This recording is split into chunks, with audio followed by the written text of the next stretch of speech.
আসসালামু আলাইকুম। যখন ভেবে পাই না কি রান্না করব, তখন ঝটপট এই ডিমের রেসিপিটা বানিয়ে নেই। রান্না করার জন্য ফ্রাই প্যানে পরিমাণ মতো তেল দিয়ে দেব পেঁয়াজ আর কাঁচামরিচ। হালকা একটু ভেজে দিয়ে দেব 1 চামচ পরিমাণ আদা রসুন বাটা। এখন আর একটু ভেজে 1 কাপ পানি দিয়ে দেব।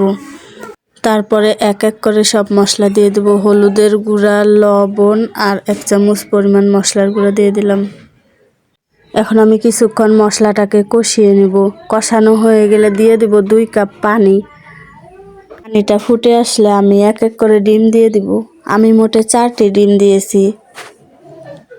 আমরা 4 জন খাবো দেখে 4টা ডিম দিয়েছি, চাইলে বাড়িয়ে কমিয়ে দেওয়া যাবে। এখন ঢাকনা দিয়ে ঢেকে রান্না করব কিছুক্ষণ, ডিমগুলো একটু সিদ্ধ হয়ে যাওয়া পর্যন্ত। এখন ডিমগুলোকে একটা একটা করে উল্টে দিব। ভালোভাবে উল্টে দিতে হবে যেন ভেঙে না যায়। উল্টানো হয়ে গেলে এখন আমি দিয়ে দেব কিছুটা পরিমাণ ধনিয়ার পাতা। ধনিয়া পাতা দিলে তরকারির স্বাদটা আরও বেড়ে যায়। এই তো আমার তরকারি রান্না হয়ে গিয়েছে। হাতে সময় না থাকলে এইভাবেই অল্প সময় নিয়ে এই ডিমের তরকারিটা রান্না করে খেয়ে দেখবেন, মুখে লেগে থাকার মতো স্বাদ। আল্লাহ হাফেজ।